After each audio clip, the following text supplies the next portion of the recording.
Je connais un mec, il a une routine parfaite. Genre la routine de ouf que vous rêveriez tous d'avoir. Il gagne super bien sa vie, il se réveille le matin, 8 heures, petit bain, genre le spa dès le matin, hôtel 5 étoiles. Après le spa, après le bain chaud, un petit déjeuner. Puis après le petit déjeuner, la journée de travail commence. À la fin de la journée de travail, direction la salle de sport pour faire de la musculation, ou alors direction le stade de foot pour faire un petit match de foot avec des potes. Le soir, il mange bien, plutôt bien, des légumes, enfin il mange varié, il mange tout ce qu'il faut manger. Et la nuit, en plus, il dort 8h30 à 9h. Nickel, quoi, la routine, beaucoup de gens en rêveraient. Le truc, c'est que le dimanche, il vient un cauchemar.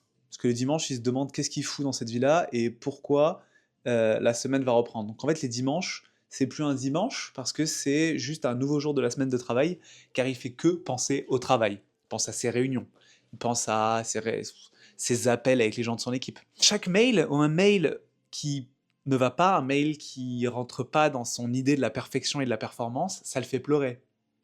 Il commence à faire des crises d'angoisse à chaque mail.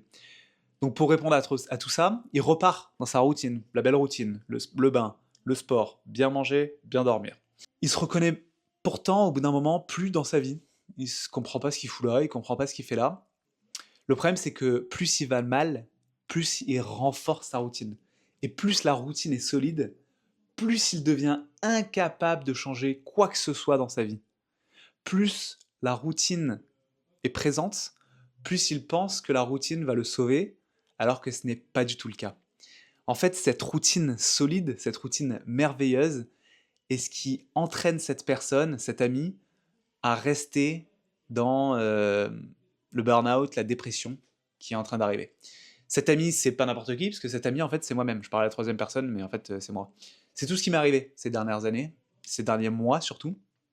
J'avais une routine que j'avais construite qui était idéale. Je faisais 2 bains par jour, ce qui est beaucoup trop de bains par jour pour l'écologie. Je faisais du sport tous les jours, je dormais bien, j'avais zéro alcool, j'ai toujours eu zéro alcool depuis de nombreuses années. J'ai franchement propre, lisse, organisé, tout était nickel. Et pourtant, dès que je travaillais, dès que j'ouvrais mes mails ou dès qu'on était le dimanche, j'avais une boule au ventre, une boule qui devenait de plus en plus grosse, qui prenait tellement de place, de plus en plus de place, qui me faisait avoir des comportements étranges. J'étais de moins en moins heureux, j'étais de plus en plus triste. Je pleurais un peu, puis un peu plus, puis beaucoup.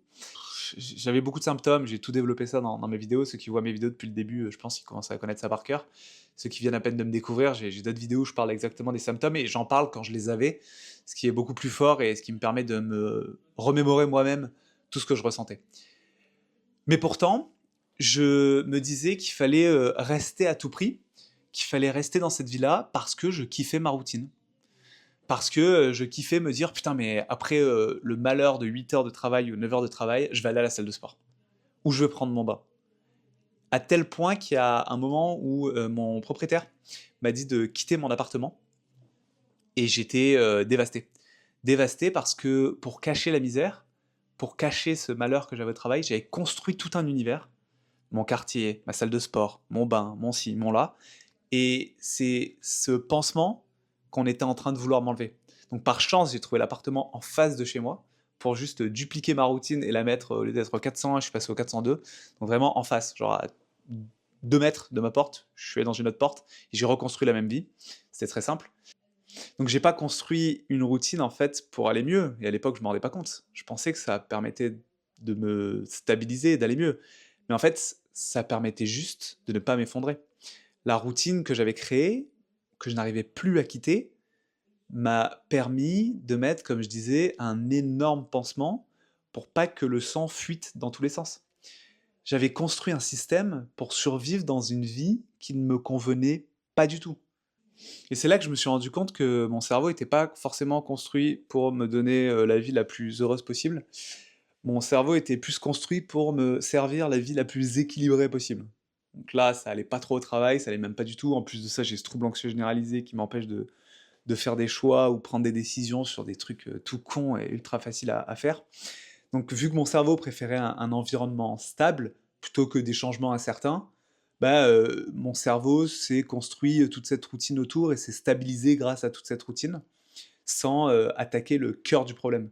Et le cœur du problème, c'était quoi? C'était mon travail, mon anxiété qu'il fallait traiter et c'est pas aller au sport. Enfin si, le sport ça aide, mais c'est pas me conforter dans cette routine, échapper à mon stress via toutes ces techniques que j'avais développées, qui allaient vraiment attaquer le problème, attaquer le stress et le résoudre. En fait, mon cerveau, je pense qu'il a fait quelque chose de très simple. Quand il y a du stress, il y a un bain. Quand il y a un bain, il y a du soulagement. Quand il y a du stress, il y a du sport. Quand il y a du sport, il y a un soulagement momentané. Quand il y a du stress, il y a du sommeil. Ça, c'était un truc de ouf. Quand j'étais stressé beaucoup, je dormais. Donc stress, sommeil, soulagement momentané. C'était un peu genre de l'évitement, même du conditionnement. Je me conditionnais, euh, je me récompensais. Je me disais à mon cerveau, bon bah si t'as du stress, t'inquiète pas, t'auras une récompense parce qu'après t'auras ton bain, ton sommeil ou ton sport. Donc, je me suis conditionné à rester dans cette routine-là. Je me suis conditionné à rester dans ce truc de merde dans lequel je vivais, constamment.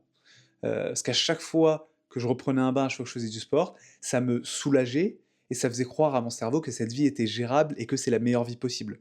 Je suis aussi un peu tombé dans le biais du statu quo. Je me suis dit, il vaut mieux cette vie-là dont j'ai le total contrôle, plutôt que tout faire péter et me retrouver dans l'incertitude la plus totale, sans job, sans argent, euh, dans un monde que je n'ai pas l'habitude d'avoir. Donc, tout cet univers, tout ce monde que je m'étais créé dans mon cerveau, s'était créé en réponse au travail et en réponse à mon stress. Et même quand j'ai commencé enfin quand j'ai arrêté de travailler, je n'ai pas voulu arrêter de travailler. Je suis allé voir le médecin parce que j'avais trop mal et parce que ma copine commençait vraiment à s'inquiéter de mon comportement. Je suis allé au médecin et le médecin m'a dit tu vas arrêter de travailler. Et là, je ne l'ai pas cru. Je voulais continuer dans ma routine, je voulais aller au travail. J'ai dit à mon médecin, non, lundi j'ai un voyage à Vancouver pour le travail, je vais aller à Vancouver et après on réfléchira pour arrêter le travail. Il a fallu que ma psychologue me pousse pendant 1 heure à arrêter et à accepter cet arrêt de travail pour vraiment que je m'arrête de travailler.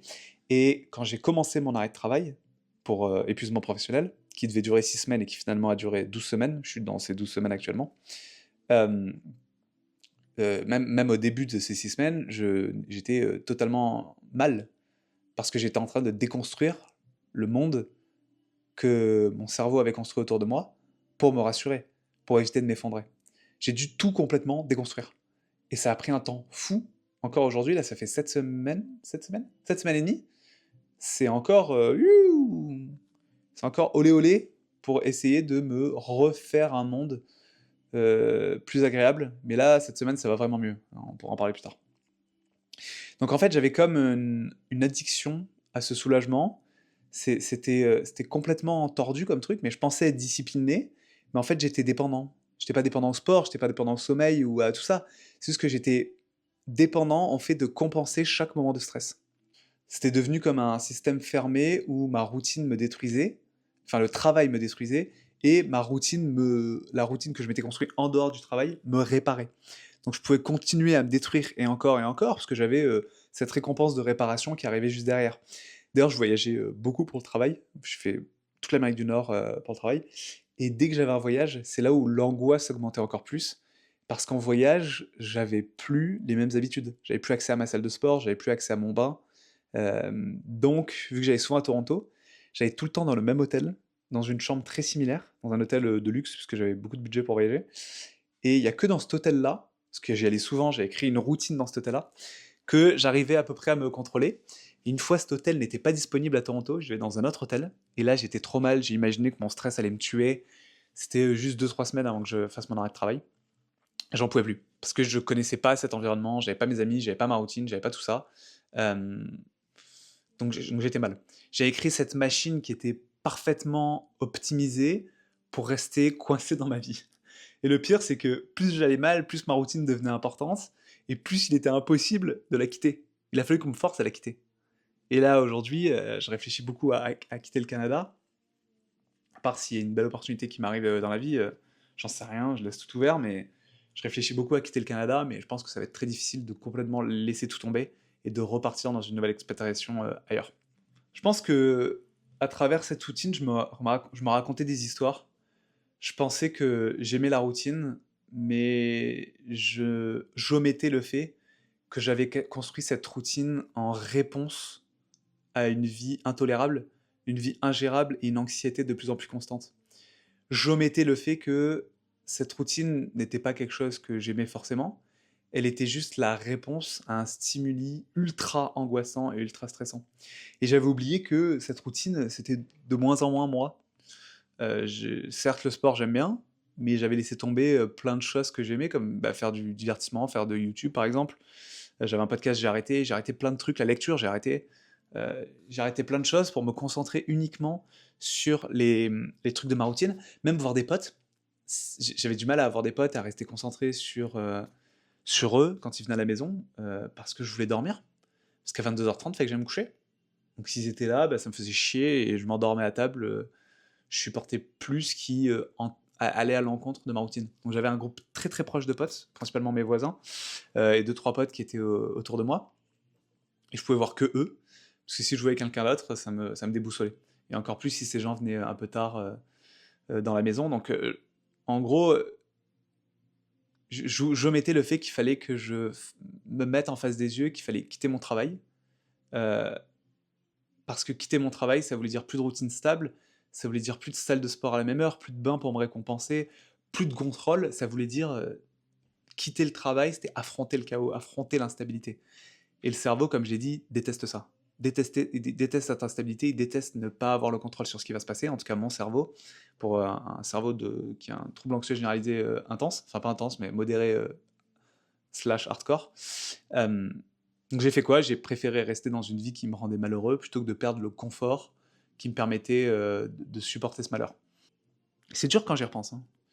Là je vais mieux aujourd'hui, mais quand je repense à tout ça, ça me fait mal parce que je me rappelle les discussions avec ma psy où je lui disais mais je préfère souffrir mais me récompenser et avoir cette routine où j'ai du contrôle, où je vais bien, parce que dans tous les cas, je serai tout le temps anxieux. Et au moins là, j'ai trouvé une routine qui m'aide à compenser l'anxiété. J'étais aussi très bien payé et je me disais, bon, bah, au moins j'ai du cash qui permet d'essuyer mes larmes.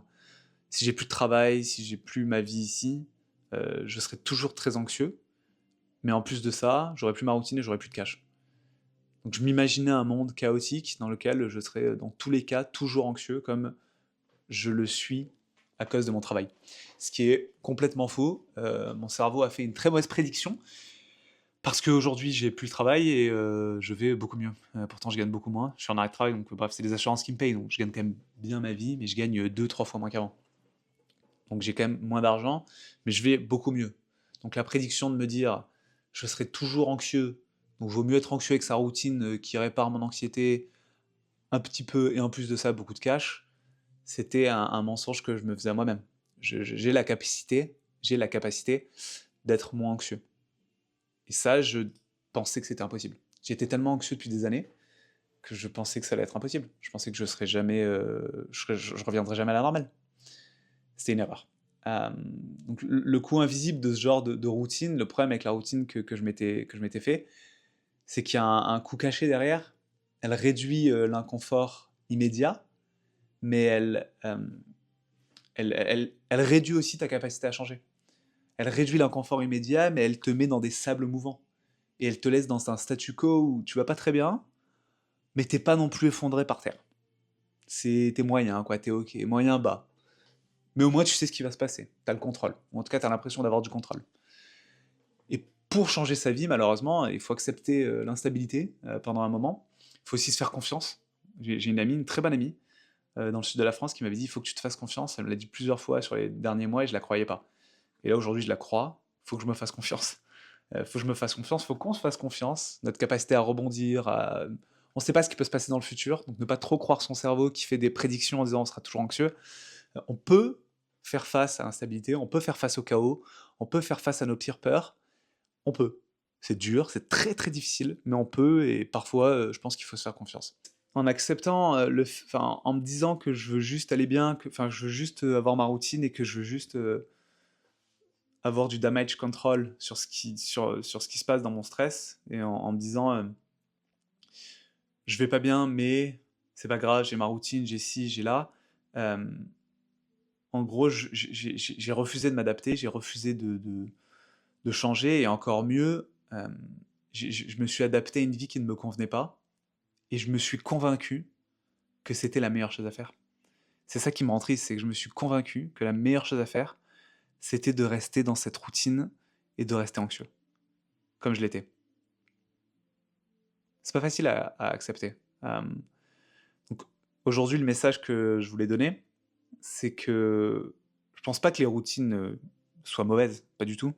Mais je pense qu'on se pose la mauvaise question. Est-ce qu'on se pose la question: «Est-ce que ma routine est saine? Est-ce que je suis discipliné?» C'est peut-être pas ça la bonne question à se poser. La bonne question à se poser, c'est: «Est-ce que ma routine m'aide à améliorer ma vie? Est-ce que j'ai une vie qui me plaît? Ou alors est-ce que ma routine m'aide juste à tolérer ma vie? Est-ce que c'est vraiment ce que je veux?» Si la question est non, bah, je pense qu'il faut, approfondir un peu plus, peut-être travailler avec quelqu'un, peut-être une psychologue, un psychologue si vraiment ça ne nous rend pas bien, ou avec des amis, pour essayer d'affronter ce qui ne va pas et essayer de provoquer de l'instabilité pour mieux se réinventer, mieux voir quelles sont mes propres valeurs, qu'est-ce que j'aime vraiment faire, qu'est-ce qui vraiment pourrait améliorer ma vie. Parce que si ta routine sert juste à rendre ta vie supportable, comme c'était le cas pour moi, alors peut-être que le problème, c'est pas juste notre manque de discipline ou ton manque de discipline. Le problème, c'est la vie elle-même. C'est ta vie elle-même que tu en train que tu en train d'optimiser, que tu essayes d'optimiser, mais tu essayes d'optimiser une machine qui est enrayée, une machine qui ne marche plus. Et optimiser un camion qui a pas de roue, bah, il roulera jamais bien. C'est beau ça, ça c'est pas mal. Donc voilà, c'était une vidéo plus dure que ce que je pensais à faire, parce que ça parle de choses profondes en moi, des questions que j'ai même pas réussi à résoudre entièrement aujourd'hui. J'ai beaucoup mieux, franchement, j'ai de l'énergie depuis 2 jours, là, 2-3 jours. Dans le vlog d'hier, je parlais un peu de l'antidépresseur que j'ai pris et ça m'aide de ouf. Mais je sais que je l'ai pas complètement résolu parce que je suis toujours employé de l'entreprise pour laquelle je suis juste en arrêt de travail, je suis censé reprendre le 17 mai.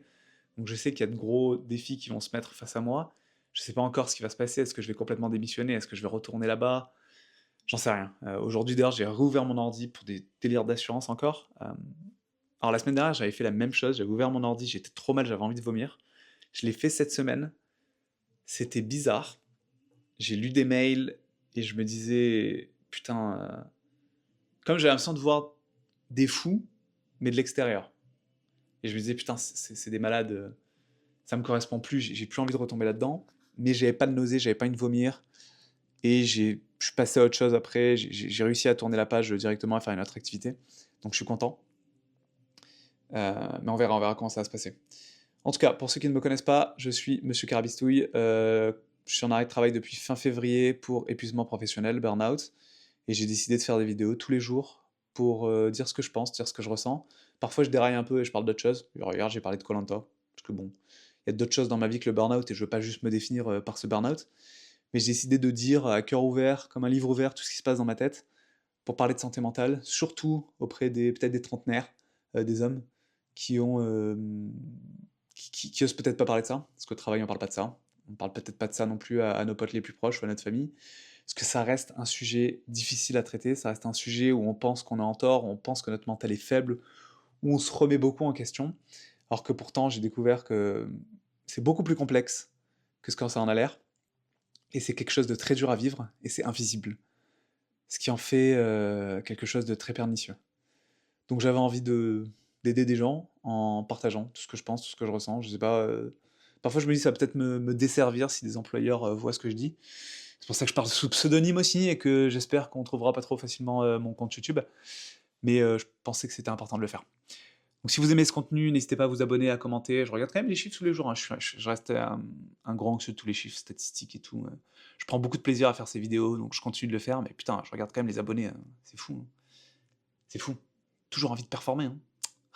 Bon allez, je vous laisse. Je vous dis ciao, bye, à demain.